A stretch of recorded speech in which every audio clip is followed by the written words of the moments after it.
ಶ್ರೀಕರ್ ಅವರೇ, ಒಂದ್ ನಿಮಿಷ. ಏನು? ನಾನು ಕೊಡೋ ಕಾಫಿನ ನೀವು ಕುಡಿಲಿಲ್ಲ ಅಂದ್ರೂ ಪರವಾಗಿಲ್ಲ. ನನ್ನ ಹಿತಕ್ಕೋಸ್ಕರ ಯೋಚನೆ ಮಾಡ್ತಿರೋ ಅಕ್ಕಂಗೂ ನಿಮಗೂ ನಾನೇನಾದರೂ ಸಹಾಯ ಮಾಡೋಕ್ಕಾಗುತ್ತೇನೋ ಹೇಳಿ. ಆ ರೀತಿಯಲ್ಲಾದರೂ ನಿಮ್ಮ ಋಣನ ಸ್ವಲ್ಪನಾದರೂ ತೀರಿಸ್ಕೋತೀನಿ. ದುಡ್ಡಿನ ಸಹಾಯ ಆದರೂ ಸರಿ.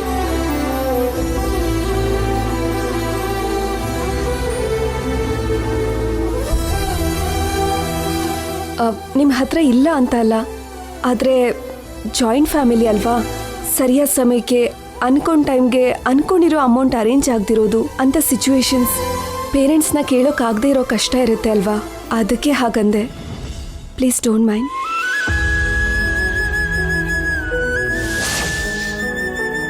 ಯಾಕೆ ಮಾತಾಡ್ತಿಲ್ಲ? ಏನು ಅಗತ್ಯ ಇಲ್ಲ. ಏನಿವೆ, ಕೇಳಿದಕ್ಕೆ ಥ್ಯಾಂಕ್ಸ್.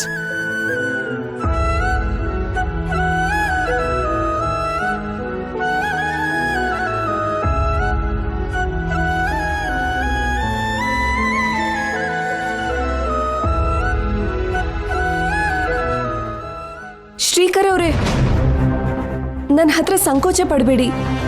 ನಿಮಗೋಸ್ಕರ ಏನಾದರೂ ಮಾಡ್ತೀನಿ. 200 ಕೋಟಿನ ನಾನೊಬ್ಳೆ ಏನು ಮಾಡ್ಕೋತೀನಿ? ಓನ್ ಕಂಪನಿ ಬಗ್ಗೆ ಇವತ್ತೇ ನಾನು ಯೋಚನೆ ಮಾಡಿದ್ದು. ಅಲೆಕ್ಕೆ ನನ್ನ ಹತ್ರ ಹೀಗೆ ಕೇಳೋದು, ವಾಟ್ ಅ ಕೋ ಇನ್ಸಿಡೆನ್ಸ್.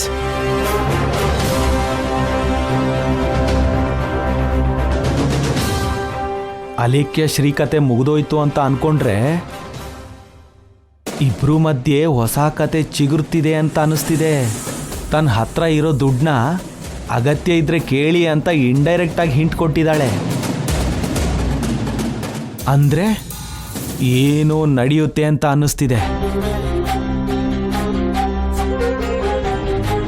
ಬಾವಾ,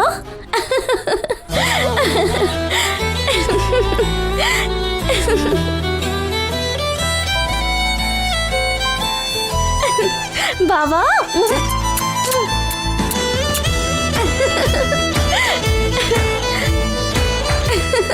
ಏನಾಯ್ತು? ಸಡನ್ ಆಗಿ ಗಂಡನ ಮೇಲೆ ಇಷ್ಟು ಪ್ರೀತಿ ತೋರಿಸ್ತಿದ್ಯಾ? ಯಾಕೆ ಅಂತ ಗೆಸ್ ಮಾಡು. ಈ ಸಮಯದಲ್ಲಿ ಗೆಸ್ ಮಾಡೋದಕ್ಕೆ ಹೇಳಿದ್ರೆ ಹೇಗೆ? ನೀನೇ ಹೇಳ್ಬಿಡು. ಕೆಳಗೆ ಅಲೆಕ್ಕೆ ಹತ್ರ ಮಾತಾಡಿದ್ದನ್ನ ನೋಡ್ದೆ. ಅದಕ್ಕೆ ಅದ್ರಲ್ಲೇನಿದೆ? ಅಷ್ಟಕ್ಕೂ ನೀನ್ ನನ್ನ ಮೇಲೆ ಪ್ರೀತಿ ತೋರಿಸೋ ಹಾಗೆ ಅಲ್ಲಿ ಏನ್ ನಡೀತು? ನಿನ್ ಸ್ಥಾನದಲ್ಲಿ ಬೇರೆ ಯಾವುದೇ ಗಂಡ್ಸಿದ್ರು ಅಲಿಖ್ಯ ಕೊಟ್ಟಿರೋ ಕಾಫಿ ಕುಡಿದು ಅವಳು ಕೊಟ್ಟಿರೋ ಆಫರ್ನ ಒಪ್ಕೊಂತಾ ಇದ್ರು. ದುಡ್ಡು ಅಗತ್ಯ ಇದೆ ಅಂತ ತಕ್ಷಣ ಕೇಳ್ತಾ ಇದ್ರು. ಅಲ್ಲಿ ದೊಡ್ಡ ಭಾವ ಆಗ್ಲಿ, ಕೃಷ್ಣ ಭಾವ ಆಗ್ಲಿ, ಪೃಥ್ವಿರಾಜು ಅಣ್ಣ ಆಗ್ಲಿ, ಯಾರಾದ್ರೂ ಸರಿ ಅಂತ ಅದ್ಭುತವಾದ ಅವಕಾಶನ ಉಪಯೋಗಿಸ್ಕೊತಾ ಇದ್ರು. ನೀನ್ ಉಪಯೋಗಿಸ್ಕೊಳ್ಳಿಲ್ಲ. 200 ಕೋಟಿ ಆಸ್ತಿ ಇದೆ ಅಂದ್ರೆ ಯಾರಿಗಾದ್ರೂ ಆಸೆ ಹುಟ್ಟತ್ತೆ. ನಿನಗಂತ ಆಸೆ ಇಲ್ಲ. ಆ ಥರ ಸಂದರ್ಭದಲ್ಲಿ ಮನುಷ್ಯನ ವ್ಯಕ್ತಿತ್ವ ಅನ್ನೋದು ಇನ್ನೂ ಹೆಚ್ಚಾಗಿ ಖ್ಯಾತಿ ಪಡ್ಕೊಳ್ಳುತ್ತೆ. ಅದಕ್ಕೆ ನನಗೆ ತುಂಬಾ ಸಂತೋಷ ಆಯ್ತು. ನಿಜ ಹೇಳ್ಬೇಕು ಅಂದ್ರೆ ಮಾರ್ನಿಂಗ್ ಇಂದ ಸ್ವಲ್ಪ ಡಿಸ್ಟರ್ಬ್ ಆಗಿದೆ. ಯಾಕೆ ಬಾವ? ಓನ್ ಬಿಸ್ನೆಸ್ ಟ್ರಯಲ್ಸ್ ತುಂಬಾ ದಿನದಿಂದ ನಡೀತಿದೆ ಅಂತ. ಅದಕ್ಕೆ ನಿಯರ್ಲಿ 100 ಕೋರ್ಸ್ ಬೇಕು ಅನ್ನೋ ವಿಷಯ ನಿನಗೆ ಗೊತ್ತಲ್ವಾ? ಗೊತ್ತು ಬಾವ. ಮನಿ ನೀಡ್ ತುಂಬಾನೇ ಇದೆ. ಬಟ್ ನನಗೆ ಅಗತ್ಯ ಇದೆ ಅಂತ ನಾನು ಹಾಗೆ ಆಸೆ ಪಡ್ಲಿಲ್ಲ ಅಲ್ವಾ? ಅಂದ್ರೆ ಕಂಪನಿ ಸ್ಟಾರ್ಟ್ ಮಾಡ್ಬೇಕು ಅಂತ ನೀನ್ ಸ್ಟ್ರಾಂಗ್ ಆಗಿ ಅನ್ಕೋತಾ ಇದ್ಯಾ? ಅನ್ಕೊಂಡ್ರೆ ಮಾತ್ರ ಅವಕಾಶ ಇಲ್ದಿರುವಾಗ ವರ್ಕೌಟ್ ಆಗಲ್ಲ ಅಲ್ವಾ? ಈ ಸಮಯದಲ್ಲಿ ನಮ್ ಈ ಪರಿಸ್ಥಿತಿಗೆ ಅತ್ತೆ ಮಾವನ್ನು ಕೇಳಕ್ಕಾಗಲ್ಲ. ಹಾಗೇನೆ ನನಗೂ ಯಾವುದೇ ಆಸ್ತಿ ಪಾಸ್ತಿ ಇಲ್ಲ. ನಾನು ಜನರಲ್ ಆಗಿ ಹೇಳ್ದೆ ಅಷ್ಟೇ. ನಿನ್ನಿಂದ ಪ್ರೀತಿನ ಬಿಟ್ರೆ ಇನ್ನೇನು ಕೇಳಲ್ಲ. ಈ ಜನ್ಮ ಪೂರ್ತಿ ನೀನ್ ನನಗೆ ಜೊತೆ ಆಗಿದ್ರೆ ಸಾಕು. ಸದ್ಯಕ್ಕೆ ನಾವು ಸಂತೋಷವಾಗಿದ್ದೀವಿ. ಆ ತೃಪ್ತಿ ನನಗೆ ಸಾಕು ಬಾವ.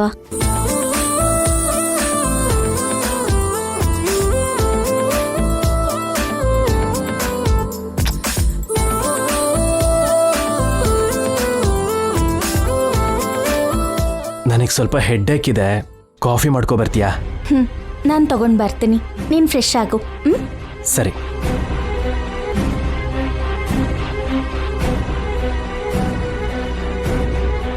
ನನ್ನ ಹತ್ರ ಸಂಕೋಚ ಪಡಬೇಡಿ. ನಿಮ್ಗೋಸ್ಕರ ಏನಾದರೂ ಮಾಡ್ತೀನಿ. 200 ಕೋಟಿನ ನಾನೊಬ್ಳೆ ಏನು ಮಾಡ್ಕೋತೀನಿ?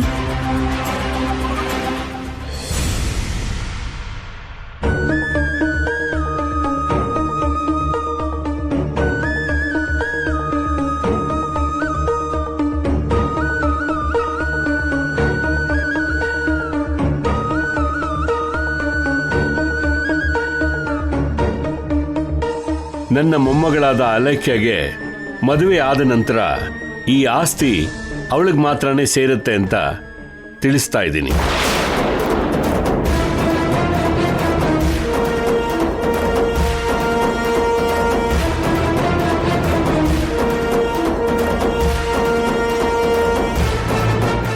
ಇನ್ನೂರು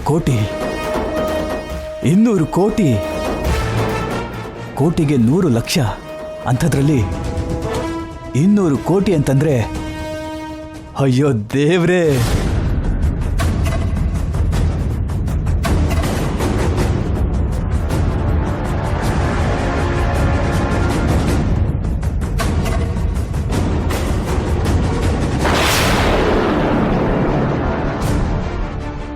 ಅಷ್ಟು ದುಡ್ಡು ನನ್ನ ಹತ್ರ ಏನಾದರೂ ಇದ್ದಿದ್ರೆ ಅದನ್ನ ಶೇರ್ ಮಾರ್ಕೆಟಲ್ಲಿ ಹಾಕ್ತಿದ್ದೆ. ಅದರಿಂದ ಶ್ರೀಮಂತರು ಲಿಸ್ಟಲ್ಲಿ ನಾನು ಕೂಡ ಒಬ್ಬ ಆಗ್ತಿದ್ದೆ. ಈ ಕನಸು ನಿಜ ಆಗಲೇಬೇಕು.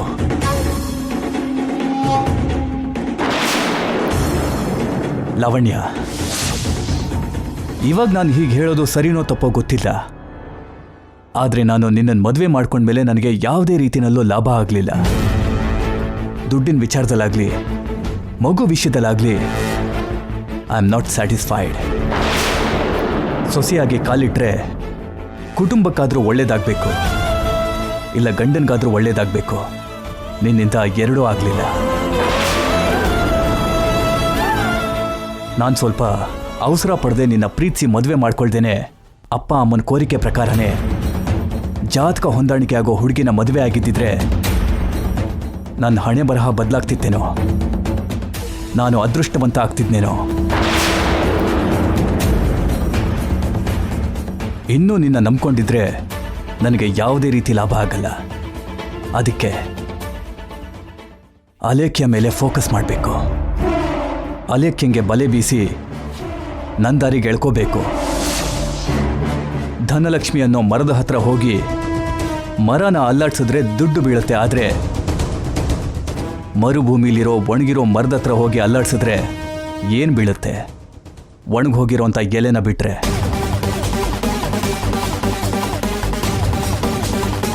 ಬೆಳಿಗ್ಗೆ ಹೊತ್ತಲ್ಲಾದರೆ ಅಲೇಖ್ಯನ ಭೇಟಿ ಮಾಡಿ ಪರ್ಸ್ನಲ್ ಆಗಿ ಮಾತಾಡೋದಕ್ಕೆ ಕಷ್ಟ ಆಗುತ್ತೆ.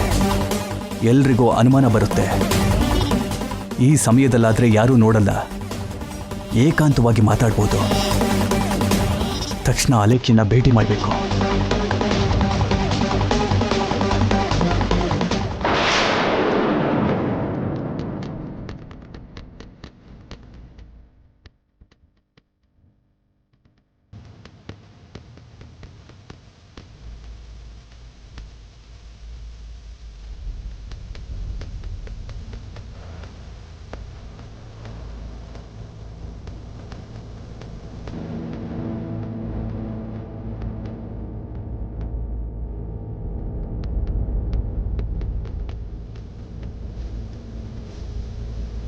ಅಲೇಖ್ಯ, ಬರ್ತಾ ಇದ್ದೀನಿ.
ಯಾವತ್ತೂ ಮಾಡದೇ ಇರೋ ಟಾಸ್ಕ್ ಮಾಡ್ತಾ ಇದ್ದೀನಿ.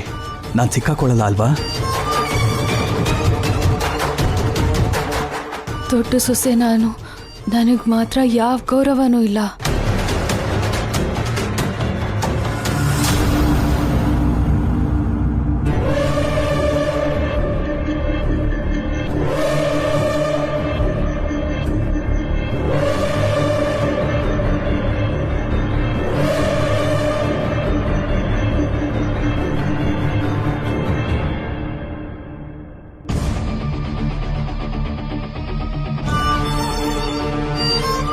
ನಿನ್ನ ಹೆಸರಲ್ಲಿ 200 ಕೋಟಿ ಆಸ್ತಿ ಇದೆ ಅಂತ ಗೊತ್ತಾದ ಕ್ಷಣದಿಂದ ನೀನು ನನ್ನ ಕಣ್ಣಿಗೆ ಎಷ್ಟು ಸುಂದರವಾಗಿ ಕಾಣ್ತಾ ಇದೆಯೋ ಗೊತ್ತಾ?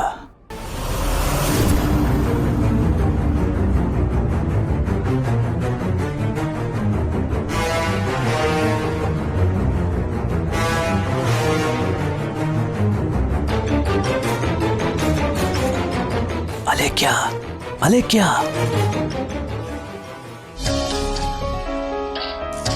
ಅತ್ತೆ, ಹಾಲು ತಗೊಳ್ಳಿ.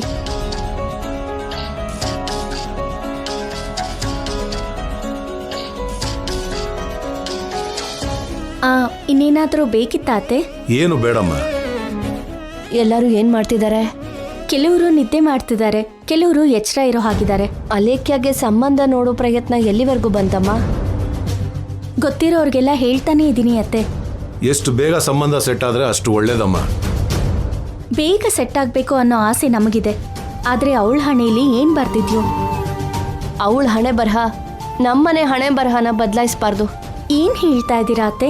ಮದ್ವೆ ಆಗದಿರೋ ಹುಡುಗಿ ಮತ್ತೊಬ್ರು ಮನೇಲಿ ಇರಬಾರ್ದು, ಮಡಲಲ್ಲಿ ಕೆಂಡ ಇಟ್ಕೊಂಡಿರೋ ಹಾಗಿರುತ್ತೆ. ನಾವು ಮಾತ್ರ ಎಷ್ಟು ದಿನ ಅಂತ ಇಟ್ಕೊಳಕ್ಕಾಗತ್ತೆ? ಇಲ್ಲಿ ಇದ್ದಷ್ಟು ದಿನ ಯಾವ ಕಡೆಯಿಂದ ಎಂಥ ಸಮಸ್ಯೆ ಬರುತ್ತೋ ಅಂತ ಮನಸ್ಸು ಭಯ ಪಡ್ತಾ ಇರುತ್ತೆ. ಯಾಕಷ್ಟು ಟೆನ್ಷನ್ ಮಾಡ್ಕೋತಿದ್ದೀರಾ? ನೀವೇನು ಟೆನ್ಷನ್ ಮಾಡ್ಕೋಬೇಡಿ, ನಡಿಬೇಕಾಗಿರೋ ಸಮಯದಲ್ಲಿ ಎಲ್ಲ ನಡೆಯುತ್ತೆ. ಆತಂಕ ಇಲ್ಲದೆ ಹೇಗಿರೋಕ್ಕಾಗುತ್ತಮ್ಮ? ನಮ್ಮ ಮನೇಲಿ ಏನೋ ನಡೆಯುತ್ತೆ ಅಂತ ಅನಿಸ್ತಿದೆ. ಹೌದಮ್ಮ, ಅಲೇಖ್ಯ ಹೆಸರಲ್ಲಿ 200 ಕೋಟಿ ಆಸ್ತಿ ಇದೆ ಅಂತ ಆ ಲಾಯರ್ ಬಂದು ಹೇಳಿದ್ಮೇಲೆ ಯಾರ ಬುದ್ಧಿ ಹೇಗೆ ಬದಲಾಗುತ್ತೋ ಅಂತ ಭಯ ಆಗ್ತಿದೆ. ಅವಳಿಗೆ ಆಸ್ತಿ ಇದ್ರೆ ಅದರಿಂದ ನಮ್ಮ ಕುಟುಂಬಕ್ಕೆ ಏನ್ ಸಂಬಂಧ? ನಮ್ಮ ಜಾಗ್ರತೆಯಲ್ಲಿ ನಾವಿರೋದು ಒಳ್ಳೇದಲ್ವೇನಮ್ಮ?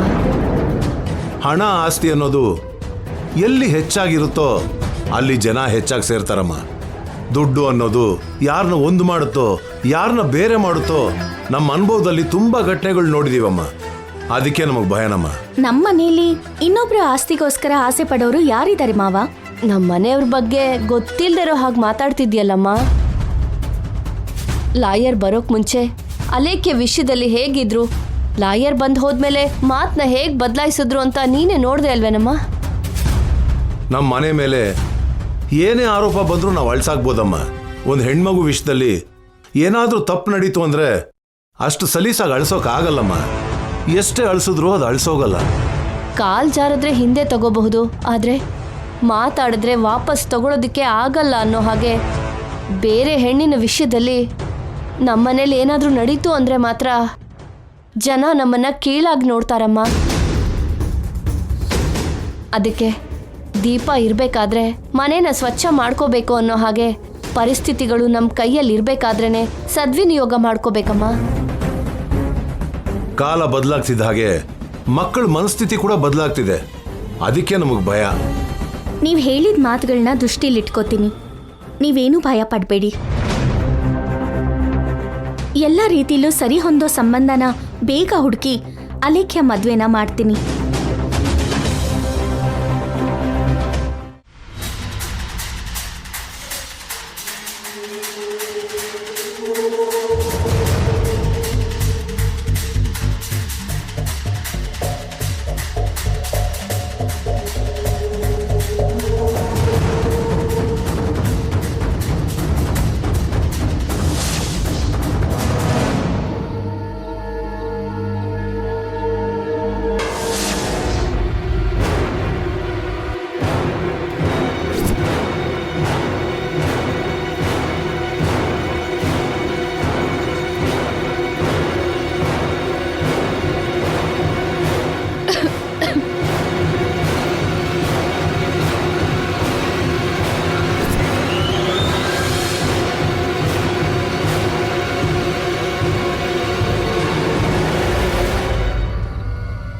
ಏನ್ರಿ ಏನ್ರಿ ಈ ಟೈಮಲ್ಲಿ ಎಲ್ಲಿಗೆ ಹೋಗಿದ್ದಾರೆ?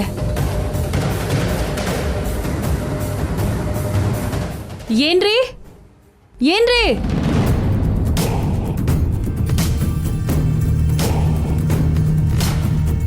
ನಿನ್ನ ನಾನು ವಶ ಮಾಡ್ಕೊಂಡ್ರೆ ನಿನ್ನ ಹೆಸರಲ್ಲಿರೋ 200 ಕೋಟಿ ನನಗೆ ಸಿಗುತ್ತೆ ಅಲ್ವಾ?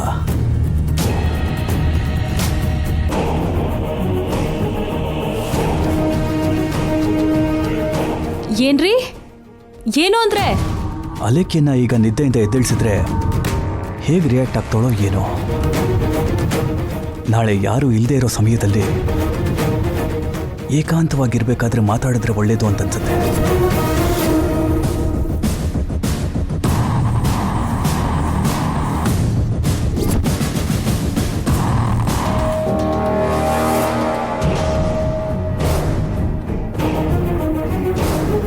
ರಾಧಾ ರಾಧಾ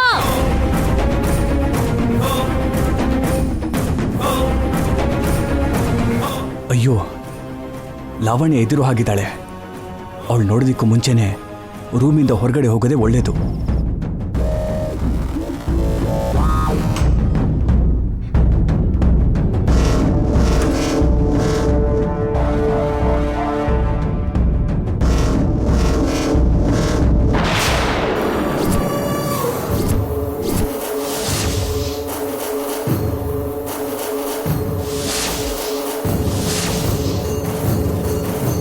ದೊಡ್ಡ ಭಾವ ಅಲೇಖ್ಯ ರೂಮಿಂದ ಯಾಕೆ ಬರ್ತಿದ್ದಾರೆ?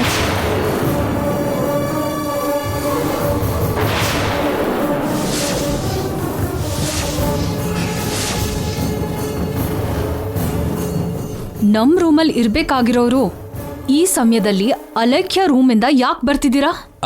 ಅದು ಏನಾಯ್ತು? ಕೇಳ್ತಿರೋದಕ್ಕೆ ಉತ್ತರ ಯಾಕೆ ಕೊಡ್ತಾ ಇಲ್ಲ? ನಾವು ರೂಮಿಗೆ ಹೋಗಿ ಮಾತಾಡೋಣ. ನನಗೆ ಈಗಲೇ ಉತ್ತರ ಬೇಕು, ಇಲ್ಲ ಅಂದ್ರೆ ಎಲ್ಲಾರನ್ನೂ ಕರಿತೀನಿ. ಪ್ಲೀಸ್ ಅರ್ಥ ಮಾಡ್ಕೋ, ನಾವು ರೂಮಿಗೆ ಹೋಗೋಣ ಬಾ. ಏನಂತ ಅರ್ಥ ಮಾಡ್ಕೊಂತಿದ್ದೀರಾ? ಅಷ್ಟಕ್ಕೂ ಏನ್ ನಡೀತಾ ಇದೆ?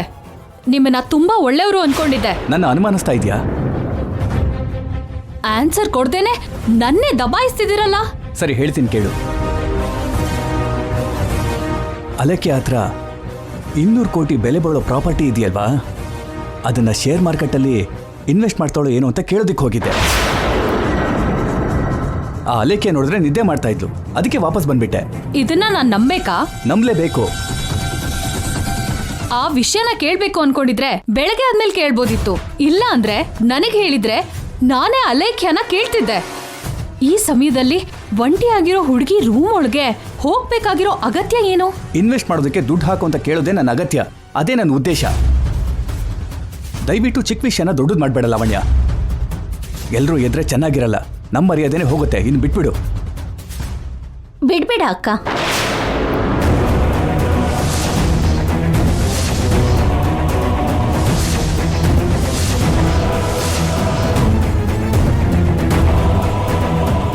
ನಾನು ಎಲ್ಲ ನೋಡ್ದೆ, ಎಲ್ಲಾನು ಕೇಳಿಸ್ಕೊಂಡೆ. ಬಾವ ಸಂಬಂಧ ಇಲ್ದೇ ಇರೋ ಉತ್ತರ ಕೊಡ್ತಾ ಇದ್ದಾರೆ. ಈ ವಿಷಯನ ಯಾವುದೇ ಪರಿಸ್ಥಿತಿನಲ್ಲೂ ಬಿಡ್ಬೇಡ. ನಿನ್ನ ಹತ್ರ ನಿಜ ಹೇಳ್ತಾ ಇಲ್ಲ, ಏನೋ ಮುಚ್ಚಿಡ್ತಾ ಇದ್ದಾರೆ. ನೀನು ಅನವಶ್ಯಕವಾಗಿ ಈ ವಿಷಯದಲ್ಲಿ ಎಂಟರ್ ಆಗ್ಬೇಡ ಅವನಿ. ಬುದ್ಧಿ ಇದ್ದೇ ಮಾತಾಡ್ತಿದ್ದೀರಾ? ಅಲೇಖ್ಯ ನನ್ನಿಂದ ಮನೆಯೊಳಗೆ ಬಂದಿದ್ದು, ನನ್ನಿಂದ ಮನೇಲಿ ಇರ್ತಾ ಇದ್ದಾಳೆ. ಅಲೇಖ್ಯಾಗೆ ಏನಾದ್ರೂ ಆದ್ರೆ ರುದ್ರಾಣಿ ಆಂಟಿಗೆ ಉತ್ತರ ಕೊಡ್ಬೇಕಾಗಿರೋ ಜವಾಬ್ದಾರಿ ನನ್ ಮೇಲಿದೆ. ನನಗೆ ಇಂಟರ್ಫಿಯರ್ ಆಗ್ಬೇಡ ಅಂತೀರಲ್ಲ. ಈ ಸಮಯದಲ್ಲಿ ಅಲೇಖ್ಯ ರೂಮಿಗೆ ಹೋಗೋದು ತಪ್ಪಲ್ವಾ? ಯಾಕೆ ಹೋಗಿದ್ದೆ ಅಂತ ನಿಜ ಹೇಳ್ತ್ಯಾ ಅಥವಾ ಎಲ್ರನ್ನೂ ಕರಿಬೇಕಾ? ಸಾಕು, ನಿಲ್ಸ್ತ್ಯಾ?